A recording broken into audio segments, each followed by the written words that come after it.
new atheist authors reveal their motive when they state that religion is a dangerous virus that must be contained. One atheist book reveals their thoughts about religion. Religion poisons everything. New atheists are dangerous, dopey, and deluded people who might be helped if brains could be transplanted.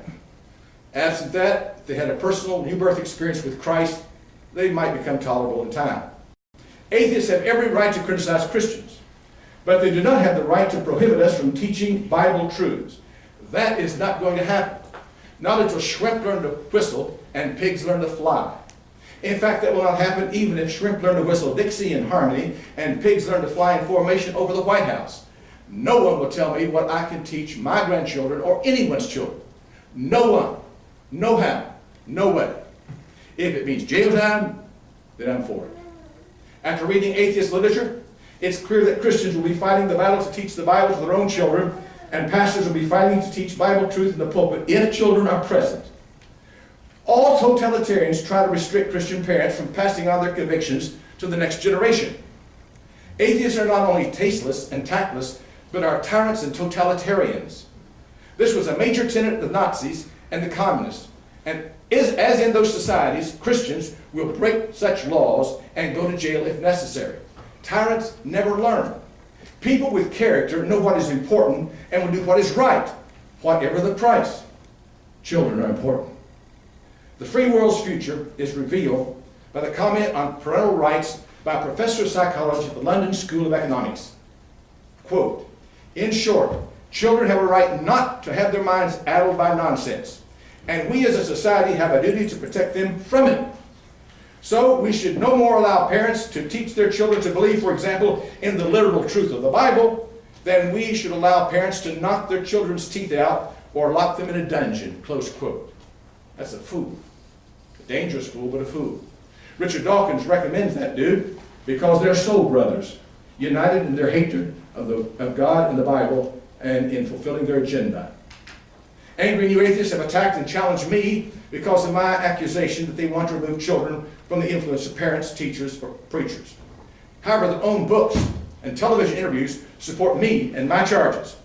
New atheists want it to be illegal to teach the doctrine of hell and the exclusive plan of salvation through Christ. They contend that such teaching is child abuse. I maintain their teaching is human abuse, and they are dangerous demagogues who want to nullify the First Amendment. Perry Bulwer is an atheist lawyer who wrote, quote, the educational rights of children are also undermined when they are intellectually abused with biblical literalism, anti-science creationism, or denied the right to attend university, close quote. He charges, quote, many fundamentalist and orthodox beliefs are highly detrimental to children's minds, close quote. Note he's not referring to physical abuse, but intellectual abuse, because children are taught Bible truth and scientific creationism. But it gets worse, much worse.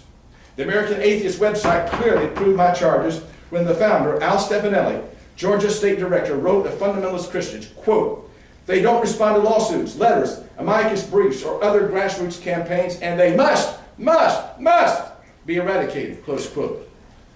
Eradicated means to wipe out, destroy, tear out by the roots. Another fool and fanatic.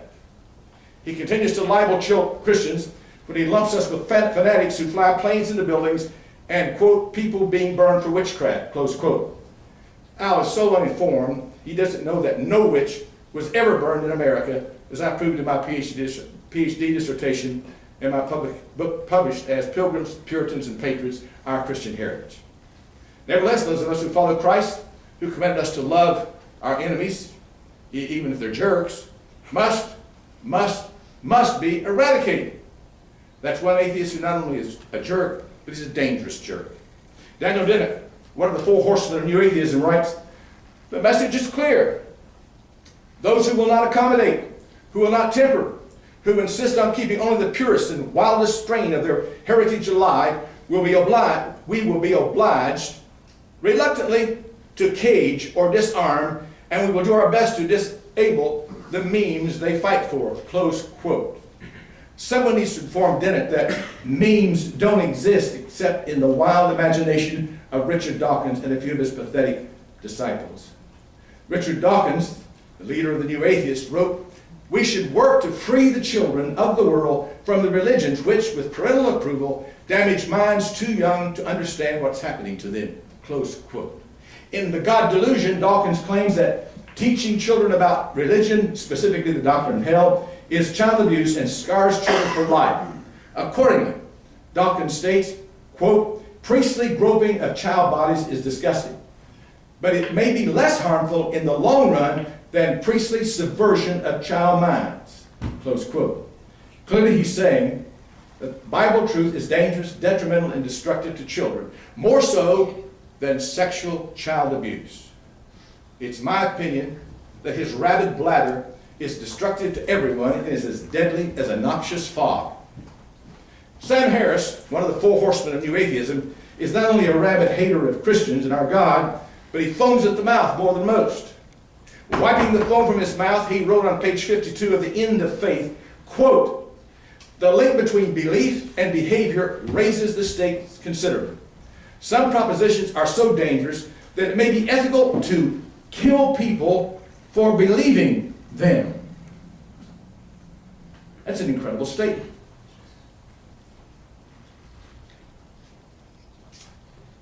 Note that Sam, like the others, suggests that even believing religious truths requires us to be killed.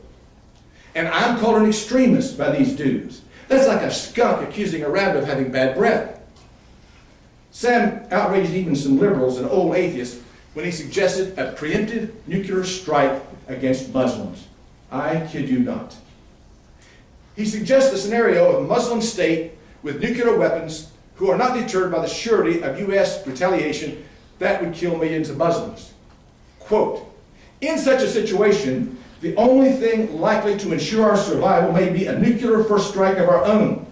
Needless to say, this would be an unthinkable crime, as it would kill tens of millions of innocent civilians in a single day.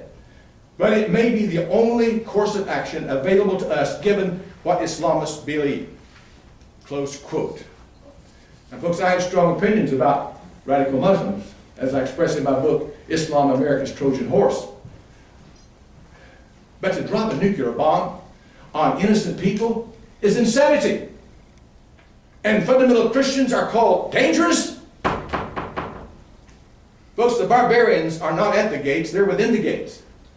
And they've launched a crusade to destroy our faith and remove our children from Christian influence. Not from my family. New atheists can get all the state or federal laws passed they want, but they will never take my visiting grandchildren, no matter how many warrants they have. Not without a literal fight.